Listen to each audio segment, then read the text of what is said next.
nga mga spillover sa mga evacuees wala ko yung example ng damo na sa barangay 6 hindi na kaya dito ibutang ti wala tayong kaugalingon yung mga utensils. Kung pwede lang mga naguro kung may arang pagkada other supplies kag maka-PR ka like mga 500 ka kutsara, mga pinggan o mga balakaw. Pero kung walang game, ibutang ka na lang sa supplemental nga under sa aton, na muna aton i-charge ang mga o sa aton ng next year. O, ito mga more or less, kaloy wala lang bagyo, kag tiniruhay, hindi na mamandi na operate pa. Hindi, ng plastic.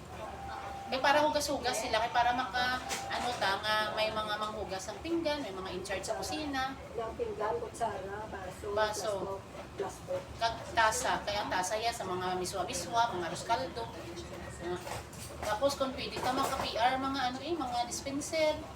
Dito, para dito yan, sa evac center na gid ng gasol man maano kita gasol, kaya nga ito, hindi tayo masalig sa aton nga salakyan.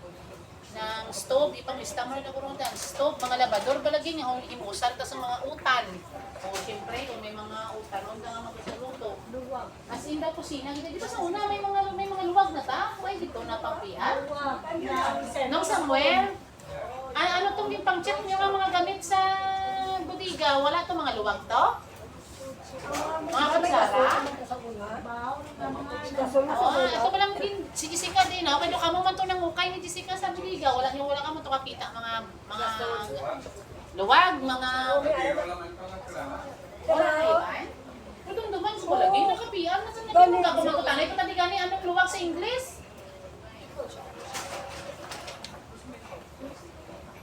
Budlay, magnanay ka sa bilog nga mangkalan na.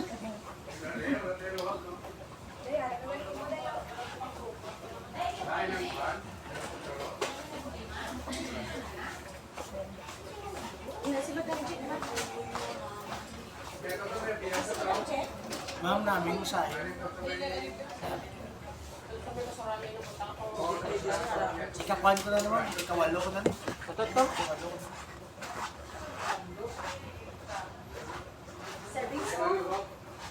May service ko, may luwag.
Uy, di. Ma'am, Diyos ko kami.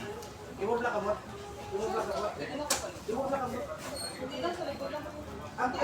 Ang sa gamitan mo siya mo, soft lang yan ma'am, promise. Soft lang. Baik pa, may asa. Sa babae, kung sakto isip ko to, 1, 2, 3. 4 na. Dili ko kagina mo. Dili ko kagina mo sa iyo, 4 na.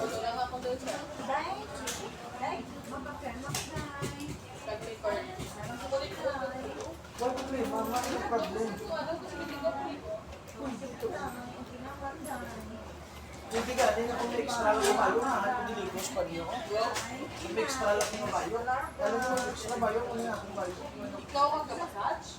Oo, pwede ka paligo yan. Kasi hinay lang eh, ma'am. Kung sa karate, pang mo lang na ako. Hindi ka guba.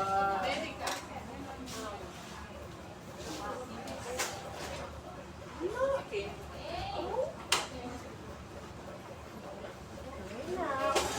Pwede na siya kalarga.